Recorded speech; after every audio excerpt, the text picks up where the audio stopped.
During this time in the service, we pause to remember the life and the service of Colonel Bud Day. At this time, we'd like to ask Senator John McCain to please come forward and share some of his remembrances. Thank all of you for being here on this occasion to celebrate the life of a great and wonderful American. So many people are here whose lives were touched by our beloved Bud Day that it's hard to thank all of you. To say that my dear friend Bud lived a full life would be quite an understatement. He was filled with so many extraordinary experiences, adventures, challenges, accomplishments, with such love, compassion, and courage that it could have supplied enough experiences, excitement, and satisfaction for 10 lifetimes. Bud knew defeats and triumphs on a scale few will ever know. He lived in moments filled with every conceivable emotion. He knew terror and suffering. He knew joy and deliverance.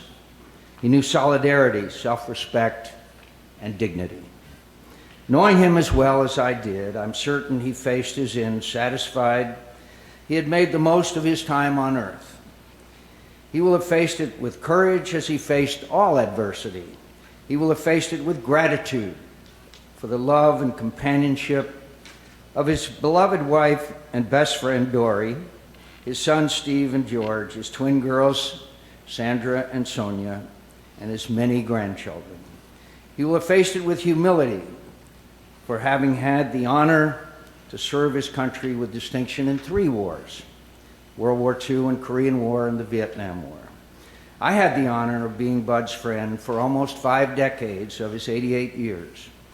We met in 1967 when the Vietnamese left me to die in the prison cell Bud shared with Morris. Thank you, Senator McCain. Congressman Jeff Miller, please come forward. I can hear it now. Colonel George E. Bud Day, United States Air Force, retired. Well done, thou good and faithful servant. Thou hast been faithful over a few things. I will make you ruler over many. Enter thou into the joy of the Lord. From the 25th chapter of Matthew. What is it about a man who suffered more than any of us can even imagine, and yet was willing to take on so much more so others would not have to? When most people would have given up, the colonel would not. He would not betray his country, he would not betray his family, and he would not betray his Lord and Savior, Jesus Christ. You understand what Colonel Day went through, but we have a few who have experienced similar circumstances, and at this time, we'd like to invite former POW Orson Swindle to come and share with us. Thank you all for being here. We're here for a very special person, and we've heard recounting of Bud's career, the things he accomplished, and I'd like to just briefly comment in very informal fashion a personal story of mine. And I've thought about it a lot in the last few days as I think about Bud. And I think about Bud Day, I think of loyal friendship, I think of courage beyond anything most of us in this room can imagine. That includes those of us who were with him, because sometimes we shouldn't, boy, maybe Bud, we shouldn't have tried that one, but he was defiant. He just was defiant, and he had the capacity, without saying anything, to get us to follow. Another individual who knows the experiences that Bud Day went through, retired Colonel, United States Air Force, Medal of Honor recipient, and former POW, Leo Thorsness. Thank you all for being here to honor the best man I knew in prison. Words fail, truly, my vocabulary comes up short to describe the privilege and the appreciation I had for serving with Bud in prison. I did not serve with him, we were separate bases, but one short story to talk about how tough and how good and how skilled and what a phenomenal man he was before he was in prison. Bud was flying an F-84F, bent wing. I flew those. He was in England, and the way a fighter pilot comes in, they get the runway, you come in, and then you pitch out. You do a 180, and it's called downwind, and base leg, and you come in downland. About right here, the airplane quit. It was known for that, the 84F. And Bud, he couldn't make the runway. He was in the wrong spot to glide in. So the only choice he had was to eject. He did. Guess what? His chute didn't open. Here he is about 1,000 feet, and Bud survives a 1,000-foot fall into a cultivated tree farm and lived. He is so tough, just phenomenal.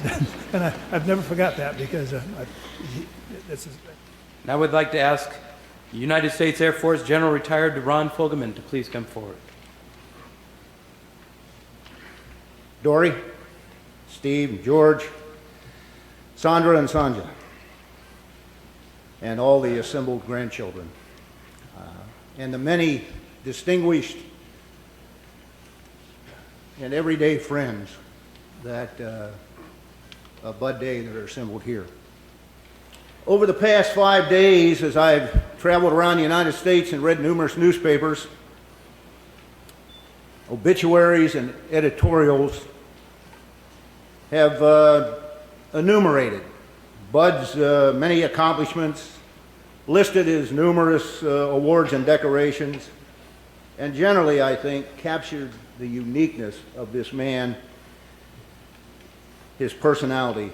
But I don't think it really captured the essence of what drove this man, and I don't claim to be an expert.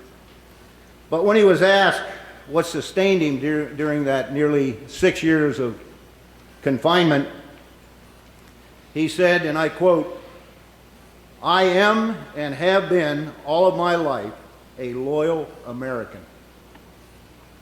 I have faith in my country, and I am secure in the knowledge that my country's a good nation.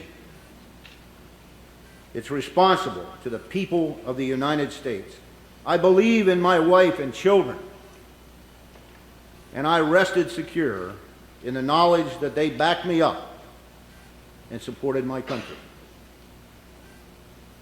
I believed in God, and that He will guide my country in both an honorable and sustainable path. My support of our noble objectives will make the world a better place in which to live." In short, Bud Day was an American patriot through and through, to the core.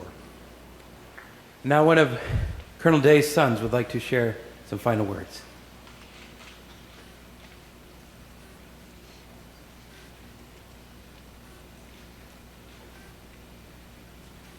On behalf of my mother, my brother, my sisters, and Bud's grandchildren and other family members, if I could say, we are so honored to have all of you here today as we worship our God and we pay respects to this great man. Thank you. I can tell you with all truth and honesty, he so greatly loves all of you. He loves everyone he's ever come in contact with. You've seen the humility, and underneath the pride, but really the humility is there. But I can say especially he loves the POWs that he fought and lived with, his Misties that he fought and lived with, and others who have fought with him on the civilian side as well as the military. But most especially, he would be so proud of all those who have or will or are wearing the uniform of the United States of America. So take pride in that today as we celebrate the life of Bud Day.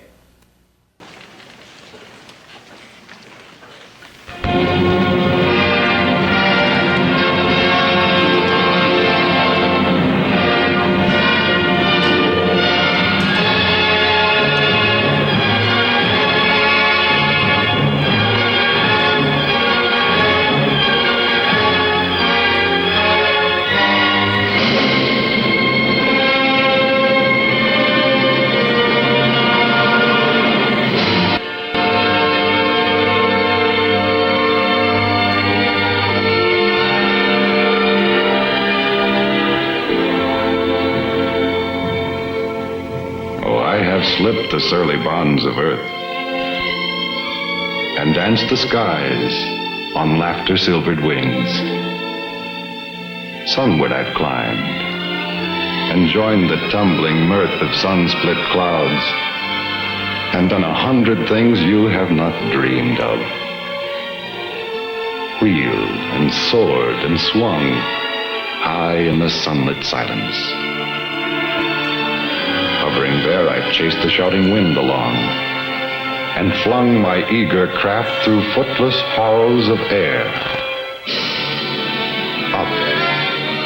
Up the long, delirious, burning blue, I've topped the windswept heights with easy grace, where never lark or even eagle flew.